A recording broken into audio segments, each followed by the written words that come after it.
ఎటువంటి పనులు కావాలి, ప్రజలు ఏమేమి సమస్యలు ఎదుర్కొంటున్నారో ఆ సమస్యను పరిష్కరించడానికి ఎన్ఆర్ఈజీఎస్ ఏదైతే నిర్దేశించిందో ఆ నిర్దేశాలకు అనుగుణంగా చేపట్టగలిగిన పనులను తయారు చేయడానికి ఈరోజు ప్రత్యేకంగా పవన్ కళ్యాణ్ గారి చొరవతో ఈ గ్రామ సభలు ఏర్పాటు చేస్తాం.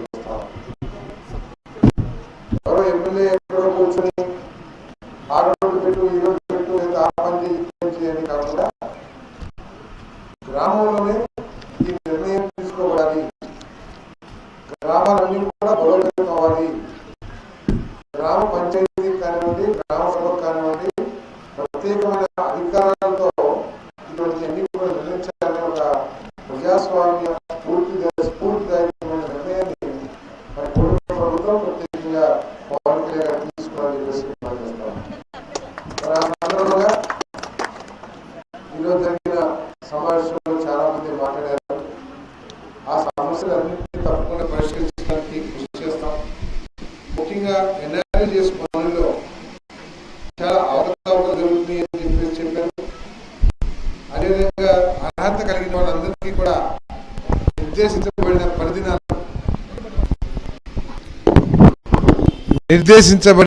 పని దినాలు వారికి కల్పించటం లేదని కూడా అర్థమవుతా ఉంది. ఇక్కడ అధికారులందరూ కూడా అర్థం చేసుకోవాల్సింది ఏంటంటే ఎన్ఆర్ఈజీఎస్ ఒక గొప్ప పథకం.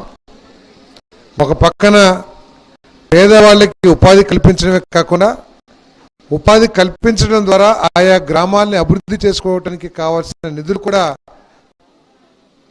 క్రియేట్ అయ్యే స్కీమ్ కాబట్టి అధికారులందరూ కూడా జాగ్రత్తగా దీన్ని పర్యవేక్షించమని చెప్పేసి కోరుతా ఉన్నాను. నేను ఎక్కువ పని దినాలు కనుక మనం పెట్టినట్లయితే 60-40 రేషియోలో, ఎందుకంటే ఎన్ఆర్జీఎస్ కింద చేపట్టే పనులన్నీ కూడా గ్రామాల అభివృద్ధికి ఉపయోగపడతాయి. ఉదాహరణకి కాలువలు కానివ్వండి, ఫీడర్ ఛానల్స్ కానివ్వండి, లేదు పొలాల్లో బోధులు కానివ్వండి, ఇంకా అదేవిధంగా హార్టికల్చర్ పనులు కానివ్వండి, దాదాపు 87 రకాల పనులు మనం చేయటం ద్వారా గ్రామాల ప్రజలకి లబ్ధి చేకూరుతుంది, గ్రామ అభివృద్ధి కూడా జరుగుతుంది.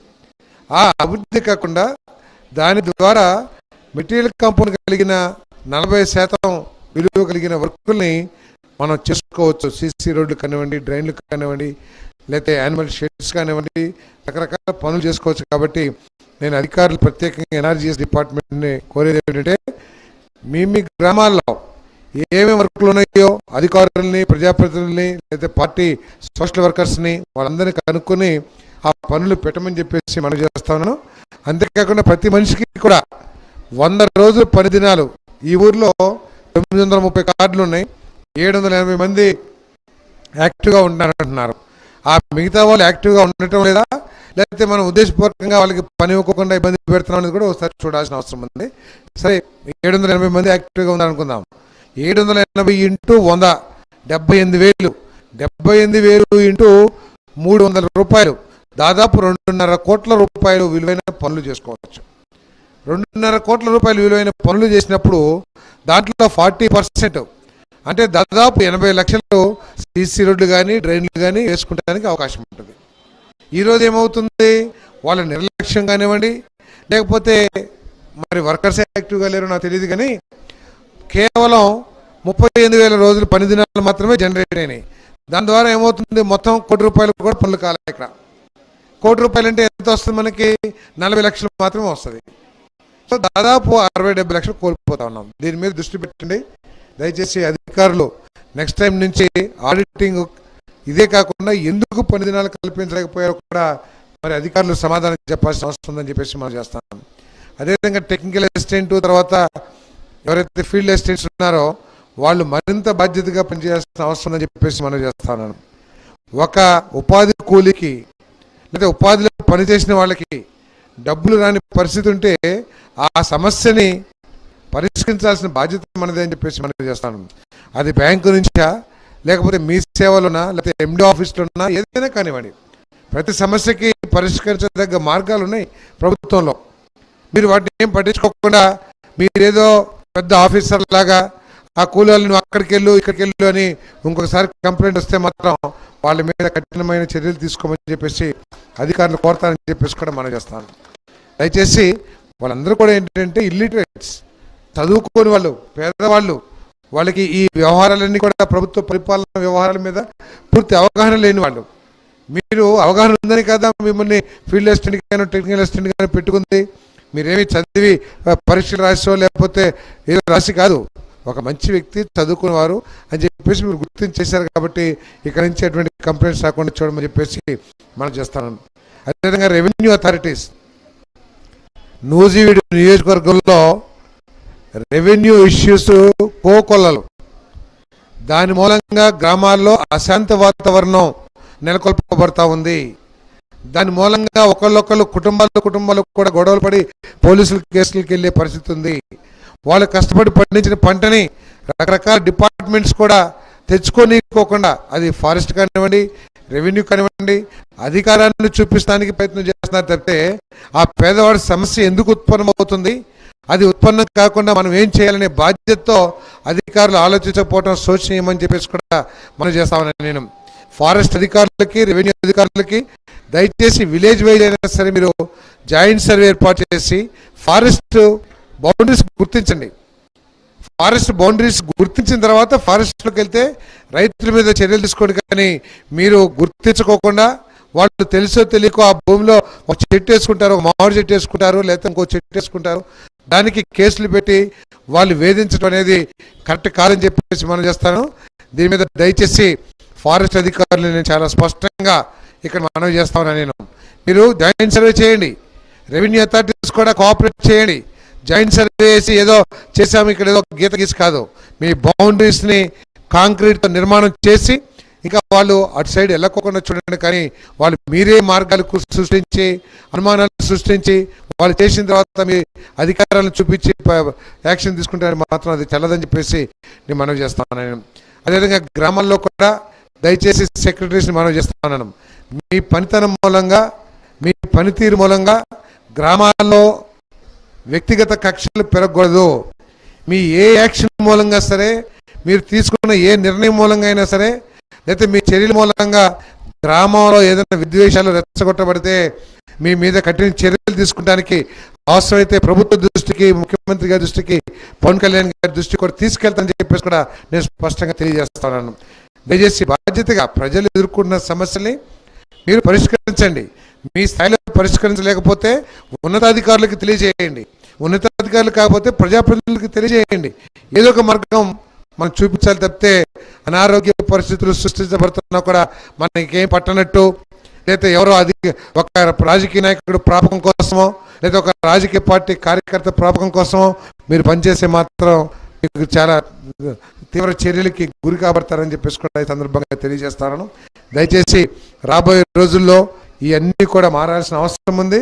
ఈ బ్రహ్మణక్కపేటలో ఈ కేసులు కూడా ఎక్కువగా ఉన్నాయని చెప్పేసి, పోలీస్ కేసులు ఎక్కువగా ఉన్నాయి. దయచేసి నేను కార్యకర్తలందరికీ కూడా, అది వైసీపీ కానివ్వండి, తెలుగుదేశం కార్యకర్తలు కానివ్వండి, రాజకీయం అనేది మన గ్రామాభివృద్ధికి, మన గ్రామంలో పేదవాళ్ళ సంక్షేమం అభివృద్ధి కోసం కష్టపడాలి తప్పితే మనం కొట్టుకుని మన పెత్తనం, మన అధికారం జులుం చెలాయిస్తానికి కాదని చెప్పేసి రాజకీయం మీద కూడా సవినీయంగా మనం చేస్తాను. నేను సాక్షాత్ ముఖ్యమంత్రి గారు కూడా చెప్పారు, నన్ను జైల్లో పెట్టారు, రవీంద్ర గారిని జైల్లో పెట్టారు, అచ్చెన్నాయుడు గారిని జైల్లో పెట్టారు, నారాయణ గారు దరిదాపులు జైలు గోడల్లోకి వెళ్ళేసి వెనక్కి దిగి వచ్చారు, ఇంకా అనేక జరిగినాయి, అవమానాలు జరిగినాయి, లేకపోతే అనేక దాష్టికాలు జరిగినాయి.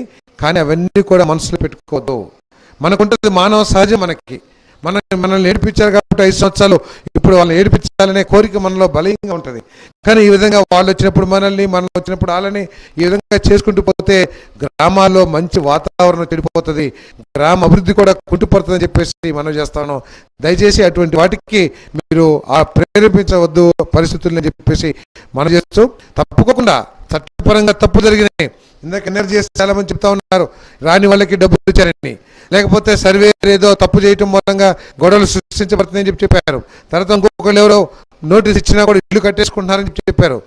పంచాయతీ సెక్రటరీ 3 సార్లు నోటీస్ ఇచ్చినా కూడా ఆ గృహ నిర్మాణం జరుగుతుందంటే తప్పకుండా సెక్రటరీకి ఆ ఇంటి యజమానికి ఏదో లావాదేవీలు ఉన్నాయని అనుమానించాల్సిన పరిస్థితి ఉంటుందని చెప్పేసి మనం చేస్తున్నాం.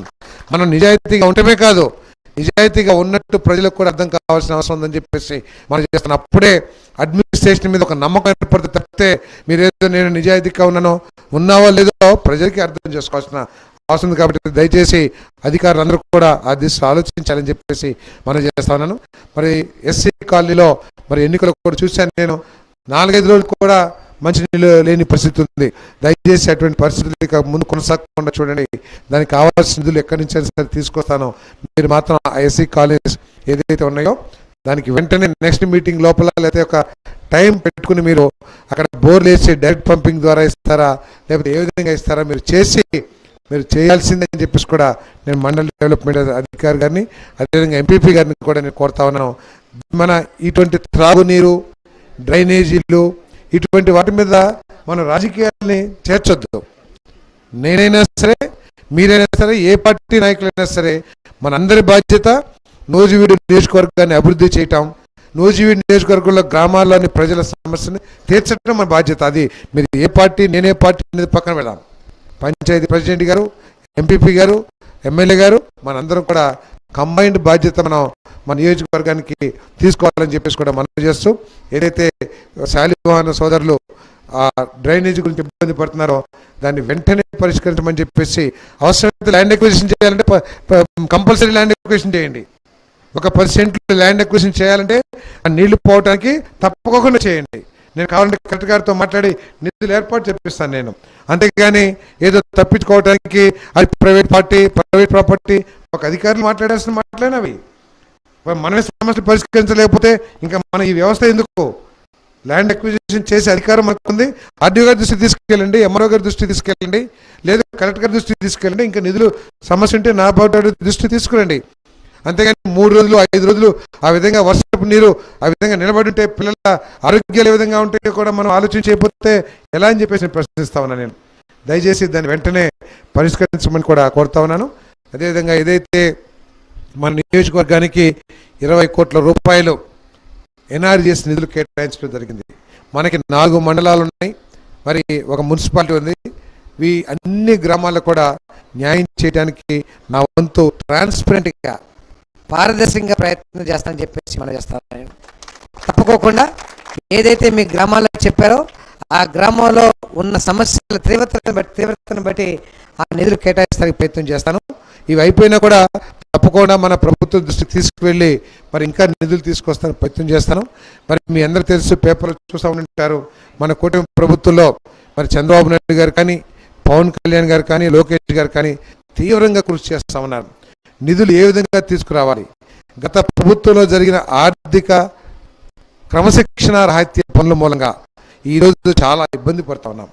ఏ డిపార్ట్మెంట్లో కూడా ₹1 లేని పరిస్థితి ఉంది. అయినా కూడా మరి కేంద్రం అదృష్టం ఏంటంటే మన కేంద్ర భారతీయ జనతా పార్టీ ఇక్కడ కూటమి ప్రభుత్వం ఉండటం మూలంగా కేంద్ర ప్రభుత్వం నుంచి కూడా మనకి మంచి సహకారం అందుతుంది, ఆర్థిక సాయం కూడా అందుతుంది. కాబట్టి మనందరం కూడా ఆశతో ఉందాం. తప్పకుండా మన సమస్యలన్నీ కూడా తీరుతాయని చెప్పేసి ఈ సందర్భంగా తెలియజేస్తూ మరి తప్పకుండా మన గ్రామాల సమస్యల్ని రాజకీయాలకు అతీతంగా పరిష్కారం చేస్తానని కృషి చేస్తానని చెప్పేసి మనం చేస్తూ సెలవు తీసుకుంటాను.